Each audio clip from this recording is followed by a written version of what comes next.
Hey everybody, it's Dr. Claw here, and I am going to walk you through a brief course overview and touch on the course policies.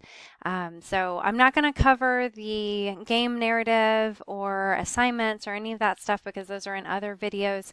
You have a lot of different videos to watch to get you oriented, so I'm trying to keep them as focused as possible. So our class is fully online. It starts today, May 14th, and ends June 21st. That being said, June 21st is the end of finals, classes in June 18th. And that becomes important later, which I'll tell you about. My email is here. Office hours are by appointment because we'll be doing a video chat. It's really quite easy, so don't hesitate to request that. I'm usually going to be active in the course between like 9 a.m. and 3 p.m. Not necessarily for those exact blocks of hours, but that's generally when I will be most active because that's when I have childcare. So why do monsters scare us? What do different cultures classify as monstrous, and what can we learn from these classifications? That is the goal of our course. And in order to do that, we're going to look at text from about 1000 CE to 1900 CE, and we'll focus on the ways that these texts create monstrous characters. We have an assortment of course goals. These have to do with university goals, learning outcomes, but basically I want you to leave this class able to look at a text and know how to conduct analytical argument about that text, relying on evidence and being able to explain your logic effectively. And in order to develop those skills, we're going to be practicing them over and over again, which means that you'll come to an understanding and a deeper understanding of the text in our course as well. So the knowledge you gain of the text is sort of building off of the practice of the skills that you're going to do. Okay. It fulfills several education requirements, general education requirements that you can see here. There are, the only required materials are access to the internet, basically, and an ability to complete your assignments on digital formats. So we are using open educational resources, or OER texts, that are linked in this table right here. I explained in another video how to access those. You'll need your laptop or whatever kind of computer. You will need speakers or headphones because I will be posting a lot of videos and occasionally audio only things, but you'll need to be able to hear what we are looking at or listening to. I highly recommend cloud-based storage. Clemson works with Box to get you, I think it's like 50 gigs. You have unlimited storage on Google Drive.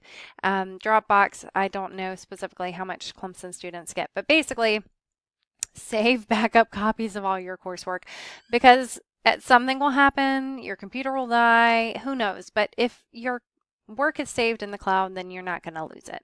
All other information that you'll need will be provided on the online course site, so either on Canvas or more likely on YellowDeg. If you have not yet checked out YellowDeg, make sure that you go to the YellowDeg posts assignment and read those instructions and watch those videos. Okay, so here are texts, which I talk about in a different video. Course requirements. So this class is very self-paced, which can be a good thing or a bad thing. Basically, there are a few assignments that you have to submit by May 24th. All other assignments are simply due by the last day of class, which is June 18th. However, I don't recommend waiting until June 18th to do all of those assignments. Basically, because this class is self-paced, you have to set up a schedule yourself of when you're going to read and when you're going to complete those assignments. So I encourage you to check in on YellowDeg, check the productivity tab. If I have not yet posted it by the time you're watching this video, I will soon post a pin that has lots of tips for remaining productive and kind of keeping track of your time, especially in an unstructured class like this. So basically, you'll just need to submit your coursework by the end of the term.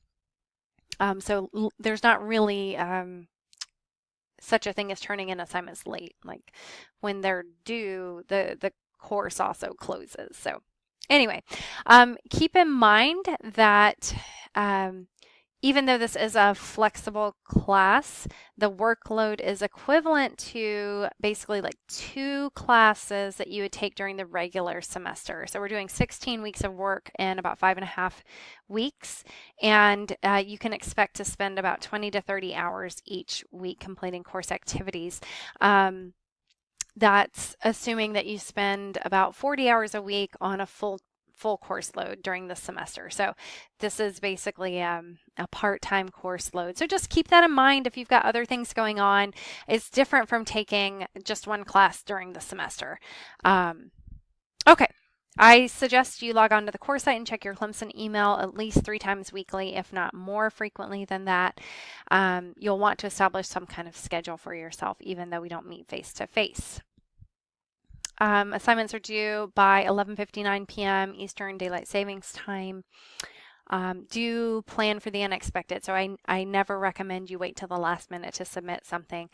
Even if you're working on it on the last day that it's due, at least give yourself 15 minutes to try to turn it in, because you don't know if you're going to have, your computer freezes or whatever. Something can happen. Usually it's technological.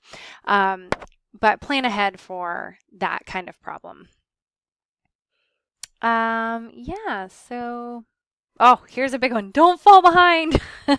I will reach out to you every week and give you a sense of how far along you should be so that you aren't feeling adrift and you aren't unsure of how much you need to be getting done at any given time. But it's up to you to actually do that, because you don't have the same kind of like late penalty motivations that you might have in a regular class. But remember if you keep up, then you're going to learn more, because playing catch up causes stress and stress reduces learning. That being said, if you've got a problem, tell me as soon as you can.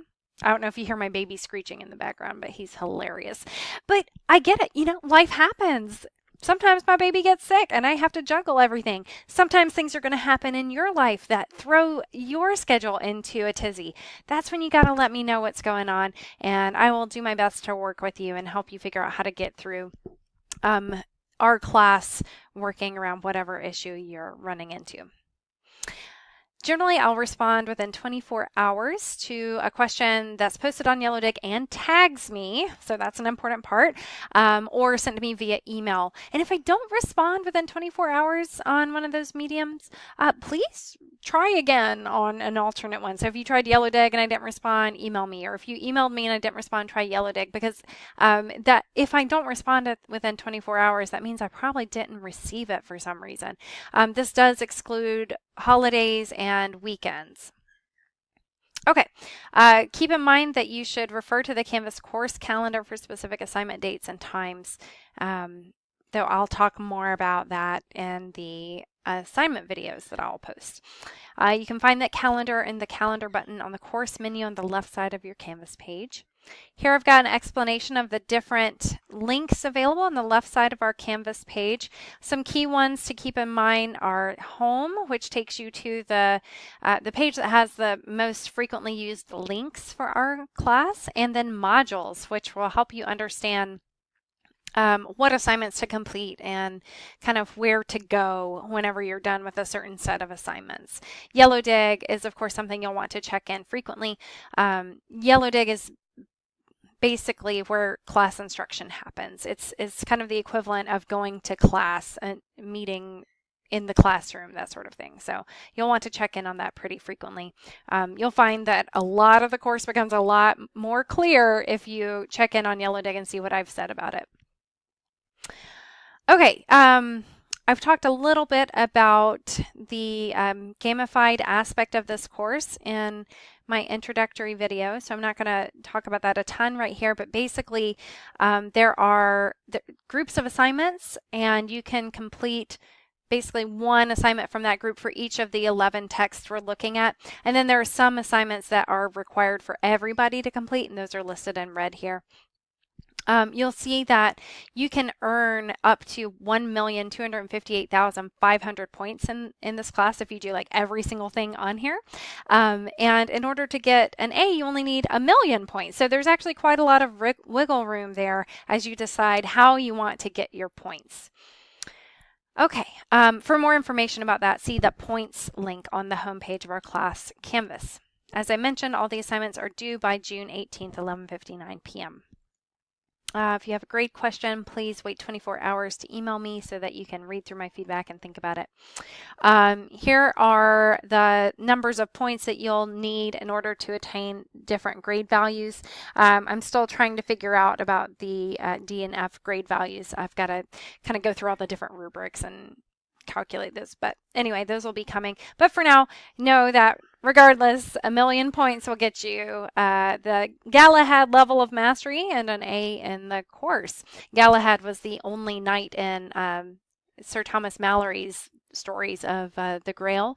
He was the only one that attained the Grail and was like blameless and sinless. So he's kind of this ideal knight. Percival's good too. Lancelot is flawed, but like a great knight. So anyway, if you are having issues and we can't resolve them between the two of us, you can reach out to any of these people in offices to kind of resolve that. Assignment grades and feedback are usually returned 96 hours after submission, excluding weekends and holidays. Obviously, if you wait until the end of the semester to turn everything in, you might not get these the feedback before the final and that sort of thing. So it's in your interest to turn things in earlier rather than later.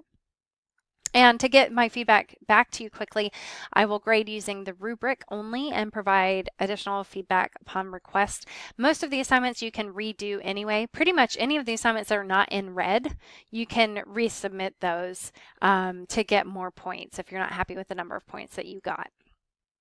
So there should be a lot less pressure about how many points you're getting, and the rubric should be able to guide you and that sort of thing. So I told you about the narrative. Yeah, check out the videos on the homepage for how to begin the assignments. Late work, yeah, 5 points per 24 hours late. That really only applies to training camp. And I'll talk more about that on Yellow Dag. I've talked about meeting with me. This class is entirely online. It relies a lot on technology. So if you are having trouble with technology or you don't feel like you can complete the class with the current skills you have, you might want to enroll in a computer skills class and then try this class again later. You can also reach out to IT Help at Clemson, which is CCIT's help email. Okay, and then here at the end, we've got a few different regulatory statements that it's worth checking in with. So the academic integrity statement, I do expect you to complete all of your work yourself. This isn't the type of class where I do pop quizzes or I ask you to memorize anything. And so that should take a lot of the pressure off of you, but I do expect you to write your own work and to put your own thoughts into it. And I ask that you do not collaborate with someone else on your assignments, whether that person is in our class or not in our class, unless I've specifically told you to do so. Also, please do not take any of your submissions from the internet. Oh, this is an important one. So sometimes I get emails from students' personal email addresses, and I can't actually talk to you about any academic information on that email address. So just make sure that you're emailing me from your Clemson email address only. If you feel like you could use some help accessing any part of the course, please reach out to Student Accessibility Services. They're there to make every student's life easier and to make students have equal access to the education that you're all paying for. So absolutely, if you feel like you're running into any hurdles, reach out to them. There's some other links for academic support services that are worth checking out. And I will say that the Academic Success Center and the Writing Center are open during the summer. So that's worth noting. Please don't distribute the materials for this course. They are materials that I have written, and they're just for use in our class. Yeah, follow netiquette. So don't waste people's time. Don't say anything to a person online that you wouldn't say face to face. Those are like the basics there. And